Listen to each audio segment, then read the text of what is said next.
وما أرسلناك إلا رحمة للعالمين. Kemudian bab Sakayatul jar, bab tentang tetangga yang mengadu.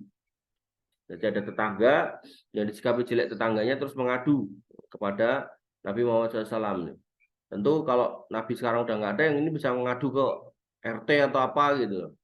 Dan ini bisa juga jadi trik Pak RT ya gitu, untuk menyelesaikan permasalahan para tetangga yang pada berantem gitu kan.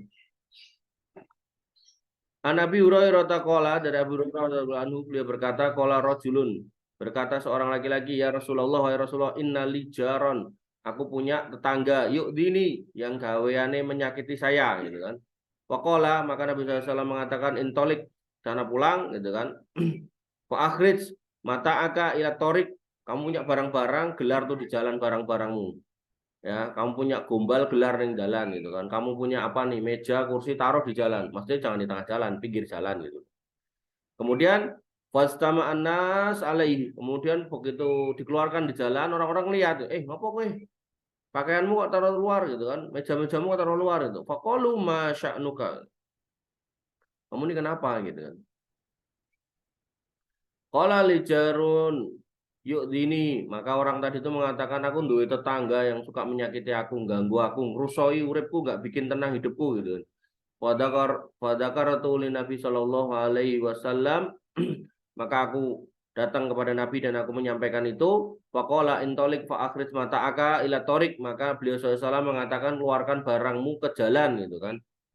Waja'alu yakuluna, maka kemudian mereka semua tadi itu yang pada ngumpul tadi mendoakan tuh tetangga yang kurang ajar tadi apa? Allahumma anhu, ya Allah laknatlah dia. Allahumma akhzihi, ya Allah hinakanlah itu tetangga yang kurang ajar tadi. Fabalaghahu, maka ucapan tadi, cerita tadi, kejadian itu sampai ke telinga tetangganya tadi. Fa'atahu, maka tetangga yang kurang ajar tadi mendatangi laki-laki yang disakiti tadi. Faqala, dan dia berkata, irji ila manzilika, kembalilah ke rumahmu. Fawallahi la u'dzika, maka demi Allah aku nggak akan menyakitimu lagi. Ya, jadi kalau ini apa, bisa menjadi tips kalau kamu disakiti sama tetangga, keluarkan barang-barangmu gitu kan. Wong do rame gitu kan, ngomong kayak tetangga bukan kurang ajar gitu kan. Nanti biar orang kemudian yang menghukum dia gitu kan. Tapi ya nggak kemudian dengan fisik ya, tapi jangan cukup dengan lisan gitu. Maka dari situ nanti dia akan memperbaiki kelakuannya. An Abi Juhaifah qala, dari Abi Juhaifah beliau berkata, saka rajulun ila Nabi Shallallahu Alaihi Wasallam, jarahu, ada seorang laki-laki yang mengeluhkan kepada Nabi Muhammad SAW tentang tetangganya. Faqala, maka beliau bersabda, ihmil mata'aka, maka ambillah, bawalah barang-barangmu, fadokhu alat torik, maka letakkanlah di atas jalan. Faman marro bihi yal anuhu, maka siapa orang yang melewati itu barang-barangmu, dia akan melaknat orang tetanggamu, ya, melaknat tetanggamu. Baja'ala kullu man marrobihi yal anhu, man ya bukan min ya. Maka dia menyebabkan setiap orang yang melewati barang-barang itu melaknat tetangganya. Baja'ila Nabi Shallallahu Alaihi Wasallam, maka tetangga itu datang kepada Nabi SAW. Faqala ma laqitu minan nas, itu kan. Maka Nabi SAW bertanya,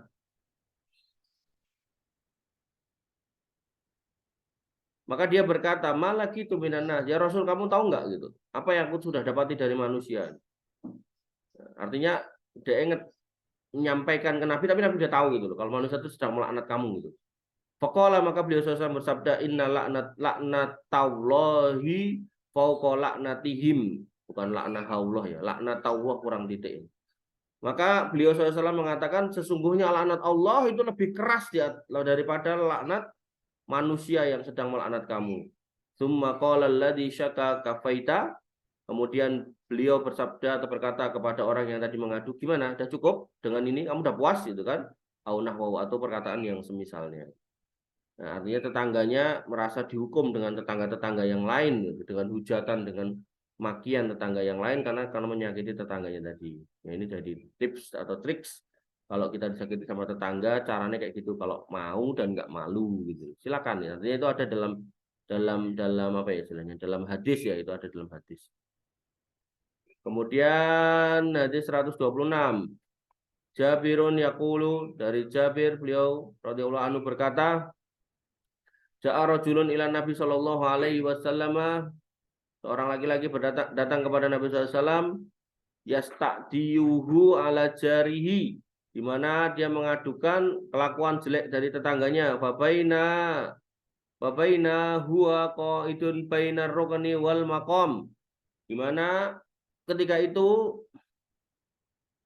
ia sedang duduk di antara rukun dan makom gitu. Ini yang ada di Ka'bah ya, rukun Yamani dan makom Ibrahim gitu. Kemudian id aqbala Nabi sallallahu alaihi wasallam mara'ahu rajulu, ketika itu Nabi pergi menghadap seorang laki-laki yang di situ dikatakan bahwa muqawimun rajulan alaihi siyabu bidun indal makom, dan di mana laki-laki yang ditemui Nabi SAW itu berada di sebelah makom Ibrahim dan dia menggunakan pakaian putih. Haitsu yashalluna alal janaiz, di mana tempat itu biasanya digunakan untuk menyolatkan para jenazah. Fa aqbala Nabi sallallahu alaihi wasallam faqala bi abi anta wa ummi ya Rasulullah.